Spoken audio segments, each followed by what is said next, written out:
So anyway, today we're gonna be doing a little cooking for you. We're gonna show you how to cook on a budget. You know, like it's quarantine time, everybody's tight. What the fuck was that? All right, we're good though. We're fire alarm. We're trying to show you how to keep things fresh and delicious and not get bored of the same things. And we found an amazing ingredient, the classic Wonderbread. Actually works very versatile in many different ways. And today we're gonna show you one of them.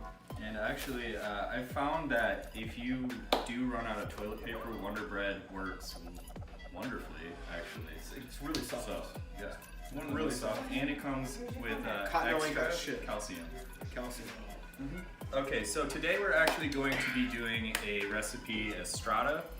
It's grandma's anything strata. It's not my grandma. I don't know whose grandma it is, but I found this online. It looked a little different. Something out of the... So let's get going. We'll show you guys some ingredients here. So here's what you're gonna need. Get your pens ready. Get your notebook ready. If you have a computer, you can use a computer too, but we don't suggest it because it goes against grandma's traditional way of cooking, right? So use a pen dipped in ink, like an ink quill type pen. I don't know. Yeah, it depends on how old your grandmother is. In honor of grandmas everywhere. So anyway, first ingredient. Is it grandma day? Every day is grandma day. Every day. All right. So first thing you're gonna need is eggs. You know, we already gone ahead and started beating these because we just like the beats. You know what I'm saying? It's got 6 of them in there. Got 6 eggs in there. You need 6 eggs. Right? We got some diced ham. About 1.5 cups. You know, go ham with it. You can do 2 cups if you're crazy. You know what I'm saying? We like it because it's a little salty, you know? It's it's an uncured ham, but it's got a little honey in there too for some sweetness. Now, this is my least favorite ingredient. Kale. Fuck kale. I love this shit. I like the juice. Apparently it's a superfood. Carrots in it. I think it's super bullshit. An apple to kind of have a sweetener. Great juice. Anyway, we're not talking about juice today. We got some seasonings for you. We need a little pinch of cayenne. Now this is directly from the Cayenne Hills of Arizona. Yeah, developed by the Cayenne Indians from Cayenne. They actually used to paint the cave walls with this particular spice. Oh yes, yeah. That's the fact. Mm-hmm. That is true. Over here we have cinnamon. This is real cinnamon from Cinnamon, France. Yeah, it grows onto the cinnamon. Super authentic. And if you get cinnamon from anywhere else, it's just fucking spice. But no, we got the real cinnamon. We got some sea salt. If you don't have sea salt, you can use kosher salt. Now, kosher salt, it's not blessed by a rabbi. It's not. It doesn't come from pickles. No, they call it kosher because actually, is this true? Oh, this is true. Okay. Yeah, because it's the type of salt you use to salt meat after doing a rabbinical slaughter of the animal. What does rabbinical mean? Because I'm not big on vocab.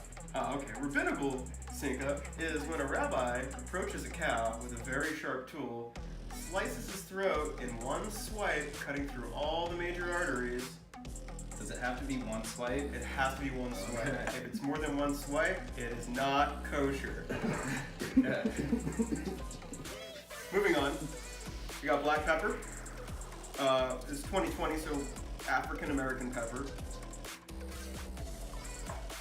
Is that it? Is that it? Oh no! Hold on. Okay, you need milk. We got milk. How much milk are we using today, Joey? That's a very good question. Let me check Grandma's notes. 1.5. Grandma says 1.5 cups. So this is 2% milk. We watered it down with the other 98%. So we're just gonna go ahead and get a cup and a half here. That 1 cup right there. What happened to the half cup? I think I used it to weigh some meat out earlier, so I'm just gonna go ahead and use this 1/4 cup. For those of you guys that don't know fractions, if you use 2 1/4 cups, it is actually 1/2 cup. 2 1/4 cups equals 1/2 of a cup. That's amazing, right? Go ahead and rinse that out. I don't know if we mentioned this, but it is a really good idea to wash your hands when cooking. Oh, yes, yes. I didn't do it. But CDC recommends you want to wash your hands for 25 minutes using hot water and bleach. And wear a mask. Heavy whipping cream. how much are we using there? This is the same thing as half and half, isn't it, right? Or is half of this? It and calls half of for that? half and half, but we're gonna use. It's the same thing. We're just gonna we're gonna improvise. We got the heavy whipping cream. We're gonna use heavy whipping cream. Heavy whipping cream is just thick boy, half and half. 2 C's. We're gonna go for half a cup of that. I just rinsed out our measuring cup, so I'm just gonna wing it. Hey, remember how many was it? Oh, yeah. All right, there we go. That's all we go. Do 2 3.5 second pours. And because it is drip source, we're gonna do a couple drips here. So we're talking about 7 seconds of pouring and a couple of drips. Okay. All right. Oh, last but certainly not least, you need that cheese, you know what I'm saying? We went with the Gruyere Swiss mix here. Yeah, because we're fancy.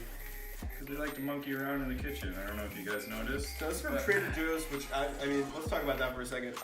I'm confused. What does Trader Joe mean? Is he a trader? Not a traitor, but a trader. Oh, he trades. He trades. All right. Well, they spoke it that way, I guess. There is the main ingredient, though. You guys, You gotta get WonderBread. stacks of bread, bro. You know what I'm saying? We're gonna go 10 slices today of the classic WonderBread. Originated right here in the United States of America, Land of the free. 1921. Homemade bread. Want to move that out of my way, sir? Which one where? I'm gonna just move that, that tub right out of the way. Sure. Yeah. 2, Make it 3, rain. Make it 4, rain. 5, 6, Lizzie Snuffy. 7, 8, 9.